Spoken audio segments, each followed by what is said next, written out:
प्रिय दर्शकों, हम जानते हैं कि माघ महीने की शुक्ल पक्ष की एकादशी की महत्व, विशेषता, महिमा और सभी प्यारे सज्जनों से निवेदन है कि हमारे इस यूट्यूब चैनल को सब्सक्राइब करें ताकि आगे से कोई भी इस प्रकार की कथा सत्संग का हम लाभ उठा सके, श्रवण कर सके। तो माघ महीने के शुक्ल पक्ष की एकादशी भगवान श्री कृष्ण से युधिष्ठिर जी ने यही प्रश्न किया कि इस शुक्ल पक्ष की एकादशी का क्या नाम है और किस प्रकार किस विधि से पूजन करना चाहिए, किस भगवान की पूजा करनी चाहिए। तो भगवान श्री कृष्ण कहते हैं कि माघ मास के शुक्ल पक्ष में जो एकादशी होती है उसका नाम जया है। बस वह सब पापों को हरने वाली उत्तम तिथि है, पवित्र है और सभी पापों को नाश करने वाली है तथा मनुष्यों को भोग और मोक्ष प्रदान करती है। इतना ही नहीं, वह बड़े बड़े पापों से जैसे ब्रह्म हत्या और पिशाचत्व का भी विनाश कर देती है। इसका व्रत करने से मनुष्यों को कभी भी प्रेत योनि में नहीं जाना पड़ता है। इसीलिए राजन यत्नपूर्वक जया नाम की एकादशी का व्रत करना चाहिए। एक समय की बात है, स्वर्गलोक में देवराज इंद्र वहाँ पर रहते थे बड़े आनंद के साथ, और वहाँ पर पारिजात नाम का वृक्ष भी था और बड़ा आनंद के साथ इंद्र लोक में इंद्रदेव रहते थे। तो एक समय वहाँ पर एक कार्यक्रम, नृत्य गान का कार्यक्रम रखा। तो उस कार्यक्रम में सभी आए, उपस्थित हुए और वहाँ पे गंधर्व अप्सराएं अनेक वहाँ पर आए। और उस कार्यक्रम में पुष्पदंत चित्रसेन उसका पुत्र ये उसके रेख देख करना, उस कार्यक्रम को चलाना, किस प्रकार सारा देखा देखी कर रहे थे। तो इस प्रकार कार्यक्रम बड़ा नित्य गान भजन कीर्तन बड़ा आनंद के साथ हो रहा था। तो इसमें जब वह सत्संग कर रहे थे, सत्संग में जो भजन गाया तो उसमें ताल भंग हो गई और वह भजन बंद होने लगा। तो इंद्र को बड़ा गुस्सा आया। तो उसने इस प्रकार गुस्से में आकर के अपना क्रोध को साम नहीं पाया तो उन गंधर्वों को श्राप दे दिया। अरे मूर्खो, तुम दोनों को धिक्कार है, तुम्हारा जीना क्या है, सारा यह हमारा नित्य ताल भंग कर दिया। तो इंद्र को क्रोध आकर के गुस्सा में कह दिया कि जाओ तुम पिशाच योनि में घूमो।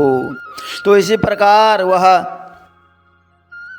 गंधर्व पिशाच योनि को प्राप्त हुई और अनेक हिमालय पर्वतों में गुफाओं में घूमते रहे। बड़े दुख कष्ट पीड़ा, पिशाच को तो कुछ खाने को भी नहीं मिलता है, बड़े दुख देने वाली है यह योनि। और पूर्ण यत्न करके पाप से बचना चाहिए। देखो, जीवन भगवान की कृपा हुई तो हमें मानव देह मिला। तो इस हरेक प्रत्येक कदम कदम पर फूक फूक के चलना पड़ता है, देख के चलना पड़ता है कहाँ पर किस प्रकार कोई हमारे हाथ से गलती पाप अपराध न हो जाए। तो इस प्रकार वह बड़े पिशाच योनि तो रहे। इस प्रकार यह दिन बीतते गए। तो एक समय इसी प्रकार माघ महीने की शुक्ल पक्ष की जया एकादशी आई। वह जंगल में घूम रहे थे तो पिशाच योनि में थे, तो वहाँ कुछ नहीं मिला। घूमते रहे और दिन में उन्होंने कोई फल भी नहीं खाया।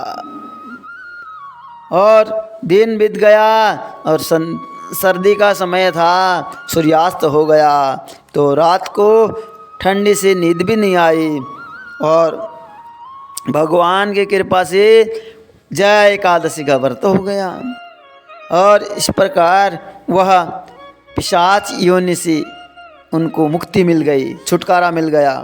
भगवान की बड़ी कृपा हुई और पूर्व जैसे पहले स्वरूप में थे वैसे ही सुंदर हुए और स्वर्गलोक में गए और देवराज इंद्र के सामने जाकर के दोनों बड़े प्रसन्नता के साथ प्रणाम किया। जब इंद्र ने इस प्रकार उनको देखा, इंद्र बड़ा आश्चर्यचकित हुए।